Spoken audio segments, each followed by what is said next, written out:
7 নং পাইকান জিলা পৰিষদ সদস্য পদৰ কংগ্ৰেছ দলৰ প্ৰাৰ্থী আৰ্নিছা ইয়াছমিনৰ নিৰ্বাচনী কাৰ্যালয় মুকলি। গোৱালপাৰা জিলাৰ 7 নং পাইকান জিলা পৰিষদ সদস্য পদৰ বাবে ভাৰতীয় জাতীয় কংগ্ৰেছ দলৰ মনোনীত প্ৰাৰ্থী আৰ্নিছা ইয়াছমিনৰ কেইবাটাও নিৰ্বাচনী কাৰ্যালয় আজি মুকলি কৰা হয়। কৃষ্ণাই এলেকাৰ মলানডুবি খৰিধৰা ভেলটাৰঘাট আৰু বিদ্যাপাৰাত মুকলি কৰা এই নিৰ্বাচনী কাৰ্যালয়সমূহ আনুষ্ঠানিকভাৱে মুকলি কৰে বিধায়ক এ.কে. ৰছিদ আলমে। পাইকান ব্লক কংগ্ৰেছৰ সভাপতি ডাক্তৰ দিলীপ কুমাৰ ঘোষে সভাপতিত্ব কৰা কাৰ্যালয় মুকলি সভা কেইখনত গোৱালপাৰা পূব বিধানসভা সমষ্টিৰ বিধায়ক এ.কে. ৰছিদ আলম, জিলা সভাপতি দিগন্ত কুমাৰ মেধি, আলহাজ কাছেম আলী, ব্লক সম্পাদক ৰছুল আল ফাৰুক ৰাজা, প্ৰাৰ্থী আৰ্নিছা ইয়াছমিন আদিকে ধৰি বহু লোক উপস্থিত থাকে। এই সন্দৰ্ভত আমাৰ এক প্ৰতিবেদন।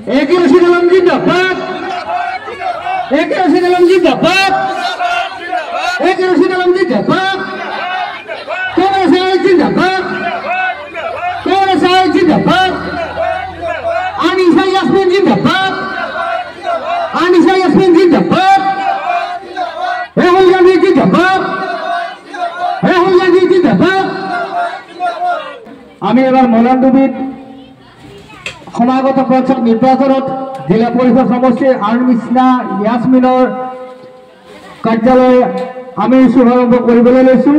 কাৰ্যালয়ত ইতিমধ্যে আমাৰ আদৰত আমাৰ চনহৰ বৰিষ্ঠ নেতৃত্ব দি থকা আমাৰ মৰমৰ MLA বিধায়ক এ.কে. ৰছিদ আলম ডাঙৰীয়া আমাৰ মাজত উপস্থিত হৈছে আৰু আমি এই শুভক্ষণত আমাৰ কাৰ্যালয়খন দুৱাৰ মুকলি কৰাৰ বাবে আমাৰ মৰমৰ বিধায়ক ডাঙৰীয়াক ডাঙৰীয়াৰ হাতেৰে কাৰ্যালয়খন মুকলি কৰাৰ বাবে অনুৰোধ জনাইছো।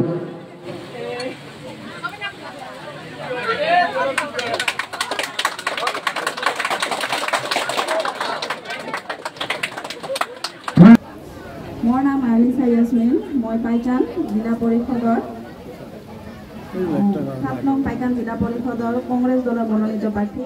আজি কাৰ্যালয় যদিও আমি উদ্বোধন কৰিছো, ভূপাৰ অনুমতি পোৱাৰ পিছত এই কাৰ্যালয়ৰ পৰা আমি কামবিলাক আৰম্ভ কৰিম।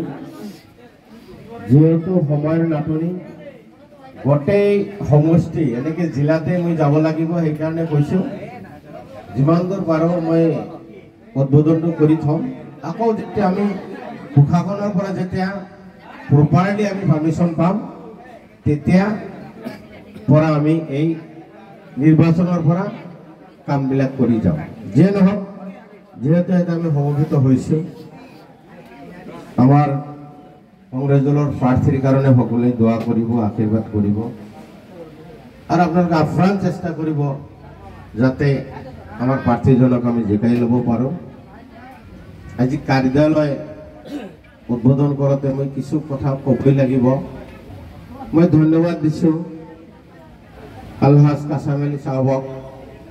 তেওঁৰ পৰিয়ালৰ পৰা এজন সদস্য কংগ্ৰেছ দলৰ টিকেট প্ৰাৰ্থী আছিলে, কিন্তু বুজি পায় বৰ্তমান যিটো পৰিস্থিতি, ৰাজনৈতিক পৰিস্থিতি, সেইখিনি বুজি পায় যে আমাৰ মাজত আমি অৰিয়া কৰিব নালাগে, কাজিয়া কৰিব নালাগে। দলৰ টিকট এটাই, এজনকে দিব লাগিব। কাছেম আলীৰ পৰিয়ালক দিলে, ইফালে আৰ্চিনা বঞ্চিত হল হয়, ববিতা বেগম বঞ্চিত হল হয়, ববিতা বেগমক দিলে আকৌ এই দুজন বঞ্চিত হল হয়। টিকেট যিহেতু এটা, এজনকে দিব লাগিব। মই বাৰম্বাৰ তিনিজনকে কৈছোঁ, আপোনালোকে বহি মোক সিদ্ধান্ত দিয়ক যে আমাৰ মাজৰ পৰা কাক দিলে ভাল হয়। আৰু মই এনেকুৱাও কৈছিলোঁ যে নহ'লে তিনিজনৰ লটাৰী কৰি দিম, যিয়ে হয়। তিনিজনে যেহেতু কংগ্ৰেছ দলৰ প্ৰাৰ্থী আছিলে, যিয়ে নহওক আমাৰ দুজনে বুজাপৰা কৰিলে আৰু এজনো বুজাপৰাৰ ৰাস্তাত থকা বুলি মোক কৈছিলে। এজন আগতেই ৩-৪ দিন আগতেই কৈছে যে ৰাজনৈতিক পৰিস্থিতি ভাল নহয়, দুজনৰ এজনক দিব, যাকে দিব মই মানি ল'ম। সেইকাৰণে মই আন্তৰিক ধন্যবাদ দিছোঁ। আমাৰ MP সাহেবে তেওঁক কালি সম্বৰ্ধনাও দিছে চেক্ৰিফাইচ কৰাৰ কাৰণে। কিন্তু দুখৰ বিষয় যিদিনা সিদ্ধান্ত হল টিকেটৰ তাৰ এদিন দুদিন আগতে আৰু এজন প্ৰাৰ্থী গৈ এজিবিত যোগদান কৰিলে অপেক্ষাও নকৰিলে যে মোক সিদ্ধান্ত ল'ব না নাই এইটোৱে দুখ পাইছো গৈছে আমাৰ কোনো আপত্তি নাই তেওঁ সেই দলটো ভাল বুলি ভাবিছে গৈছে কিন্তু এই যে এটা কথা মিডিয়াত মই শুনিছো যে কংগ্ৰেছৰ টিকেট টকাৰ বিনিময়ত হৈছে এই কথাৰ কাৰণে সাধাৰণ কংগ্ৰেছ কৰ্মীয়ে দুখ পাইছে তুমি কংগ্ৰেছ দল আগতে এৰিছিলা গৈছা একো কোৱা নাই আমি আকৌ কেতিয়া আহিলা আকৌ টিকেট খুজিলা আমি মানি ললো বিবেচনা আদিন হৈ থাকিল আকৌ সিদ্ধান্ত লোৱাৰ আগতে তুমি আকৌ দুদিন আগত তুমি এজিবিত জইন কৰিলা জইন কৰি কৈ আছা কংগ্ৰেছ দলৰ টিকেট বেচা কিনা হৈছে মই কি কৈছিলো এই মলান্দ বিজেপিৰ এটা মণ্ডল কংগ্ৰেছৰ মিটিঙত কৈছিলো যে দলীয় টিকেট ৰাইজে দিব মাইকত মই উচ্চ সুৰত কৈছিলো আৰু এই কংগ্ৰেছৰ প্ৰাৰ্থী আৰচিনাক সাধাৰণ ওয়ার্কারে টিকেট দিছে কোনো এমপি এমএলএ টিকেট দিয়া নাই এতে জেলা ব্লক সভাপতি বহি আছে এতে মণ্ডল সভাপতি আছে খুদক তেওঁলোকে টিকেট দিছে কারো রেকমেন্ডেশনের টিকেট হওয়া নাই তেওঁলোকে নিজে সিদ্ধান্ত লয় আরচিনাক টিকেট দিছে কারণ দিছে ইয়াতে টকাৰ খেলা ক'ত হ'ল ক'ত ভূপেন বৰাৰ কথা আহিব ক'ত বিধায়কৰ কথা আহিব ক'ত জিলা সভাপতিৰ কথা আহিব তেওঁহে ভাবিছিল যে টকা দি টিকেট লোৱা যায় নেকি মই মাইকত কৈছো সুধিব মোক বাৰম্বাৰ কোৱা হৈছিল প্ৰস্তাৱ দিয়া হৈছিল খৰচা পাতি যি হয় হ'ব এইবিলাক মোক নকব তেওঁহে কৈছিল এইবিলাক নহব কংগ্ৰেছ দলৰ টিকেট সেই যে মণ্ডল কংগ্ৰেছৰ তলত যিখিনি সাধাৰণ ওয়াৰ্কাৰ আছে তেওঁলোকেহে দিব তেওঁ ইলেকশন খেলক জিকক ৰাইজৰ কাম কৰক কোনো আপত্তি নাই গণতন্ত্ৰ কিন্তু এই যে এটা ব্লেম দি যাব এতিয়া কংগ্ৰেছ কৰ্মী বুজি উঠিছে তেওঁ আগৰ পৰা এজিপিতে ইলেকশন খেলিব মাজতে এইখিনি নাটক কৰিব আহিছে তেওঁৰ যদি টিকেট লাগে জিলা কংগ্ৰেছৰ এটা কমিটি আছে না যায় টিকেট দিব মণ্ডল প্ৰেসিডেন্ট সকলে তেওঁলোকৰ ওচৰত যাব লাগে না যায় টিকেট দিব ব্লক প্ৰেসিডেন্টৰ সভাপতিত্বত তেওঁলোকৰ ওচৰত না যায় তাৰ মানে এইখানটো ব্যৱসায় অনুষ্ঠান নহয় দোকানটো নহয় যে কিনিব যাব এটা সিস্টেমত টিকেট হয় সেইদিনা ৰাতিলৈকে আমার রাজা মোক ফোন করে কয় ভাই সঁচা কক টিকেটটো পাম নে নাই তেও গম নাপায় যে টিকেট পাব তেওঁৰ মিছেছে ৰাতি 12টাৰ নাকি 12:30টাৰ পিছত টিকেট আনিছে পিছদিনা নমিনেশন কেইদিন আগত এজিপি যোগদান কৰিলে তেও আপোনালোকে চাও যে নক এইখিনি কথা মই দলীয় টিকেটৰ সিলেকশন ক্ষেত্ৰত মই কলো কাৰণ মিডিয়াত এইবিলাক আহি আছে মিডিয়াৰ বন্ধুসকল আছে নিশ্চয় তেওঁলোকে নিৰপেক্ষ নিউজ কৰিব সিদ্ধান্ত ৰাইজে ল'ব সিদ্ধান্ত ভোটাৰে ল'ব কাক প্ৰতিনিধি বনাব ৰাইজক তেওঁলোকৰ প্ৰতিনিধি কাক বনাব তেওঁলোকে সিদ্ধান্ত ল'ব মোৰ এটাই অনুৰোধ আমাৰ সাংবাদিক বন্ধুসকল যেন নিৰপেক্ষ হয় নিৰপেক্ষ হিচাপত যেন বাতৰিবিলাক কৰে যিয়ে নহওক মই আৰু বিশেষ বক্তব্য নিদিওঁ মোৰ বিশেষকে কংগ্ৰেস কৰ্মী বন্ধুসকললৈ মোৰ অনুৰোধ আজি আমাৰ এই জিলা পৰিষদৰ অধীনত 4টা এপি মেম্বাৰ আছে ওয়াৰ্ড মেম্বাৰত আমাৰ প্ৰতীক নাই আমি কোনো ওয়াৰ্ড মেম্বাৰৰ পাত ল'ব নালাগে তেওঁলোকে যাকে সিদ্ধান্ত লৈ ল'ব। কিন্তু আমাৰ আৰ্নিশা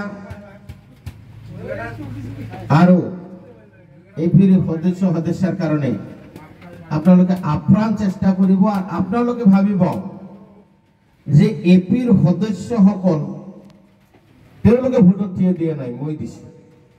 প্ৰত্যেক ওয়াৰ্কাৰে এইটো মনত বান্ধি ল'ব লাগিব যে মোৰ নিৰ্বাচন চাব দেই। আমি এমপি ইলেকশন হৈছে, এমপি ইলেকশনত বিশ্ব ৰেকৰ্ড কৰে এমপি জিকিছে, হয় না? ভাৰতবৰ্ষ ওয়াৰ্ল্ডৰ যিমান গণতন্ত্ৰ দেশ আছে আজিলৈ কোনো প্ৰতিনিধিয়ে ইমান ভোট পোৱা নাই ওয়ার্ল্ডত। আজিলৈ কোনো ক্যান্ডিডেটে ইমান ব্যবধানত জিকা নাই। ভারতবর্ষতো নাই, অসমতো নাই, বিশ্বতো নাই। কি হৈছে দেখোন?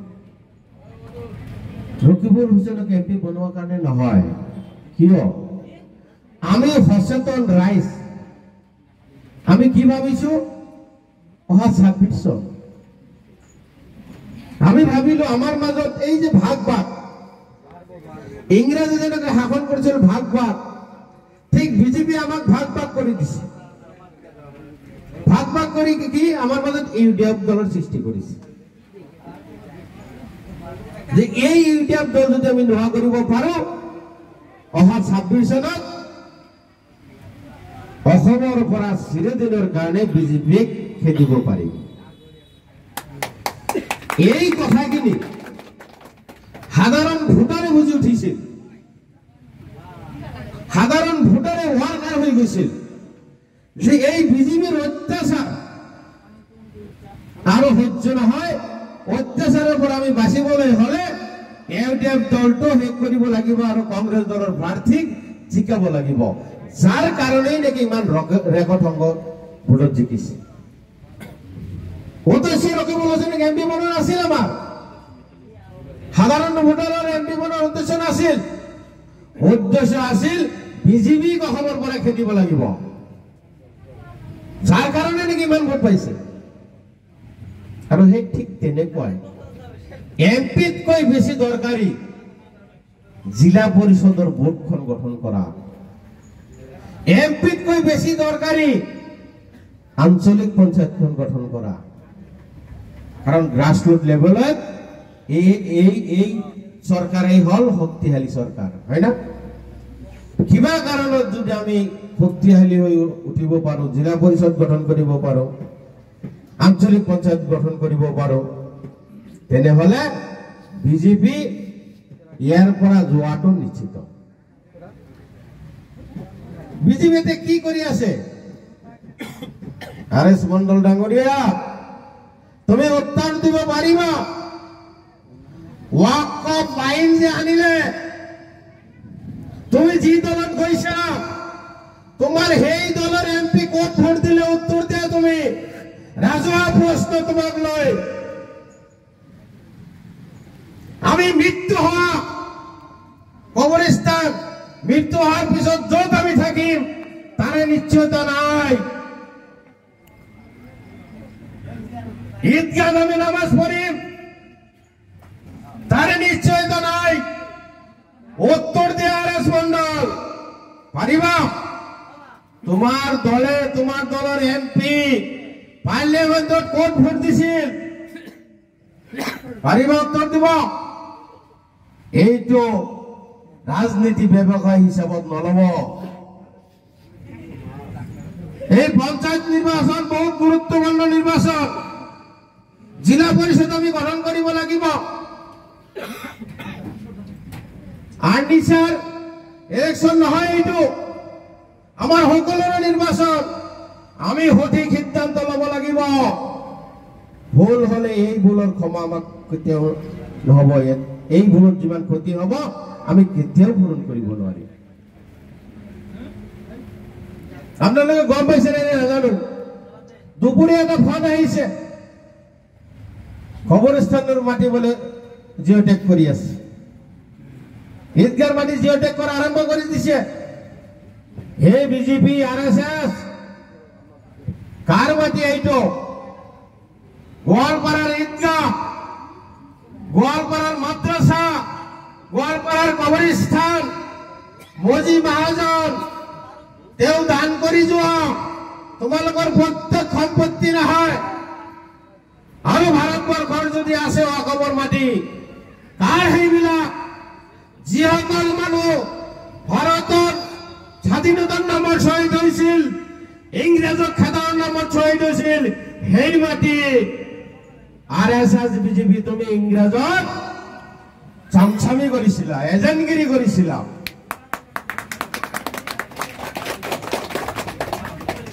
আৰে যদি আমি যদি সেই শহীদসকলে যদি ইংৰাজক খেদিব পাৰিছিল, 200 বছৰ ৰাজত্ব কৰে ইংৰাজ, তুমি বিজেপি RSS কোন হয়? আমাৰ পিতৃপুৰুষৰ সম্পত্তি, আমাৰ পূৰ্বপুৰুষৰ সম্পত্তি তেওঁলোকে যদি শহীদ হব পাৰিছে, এই মাটি সম্পত্তিৰ কাৰণে আমিও শহীদ হব পাৰিম। মনত কৰি ৰাখিবা তোমালোকে।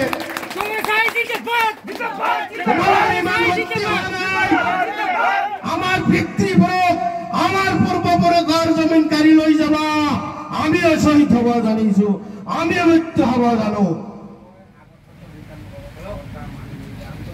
RS মণ্ডল হক,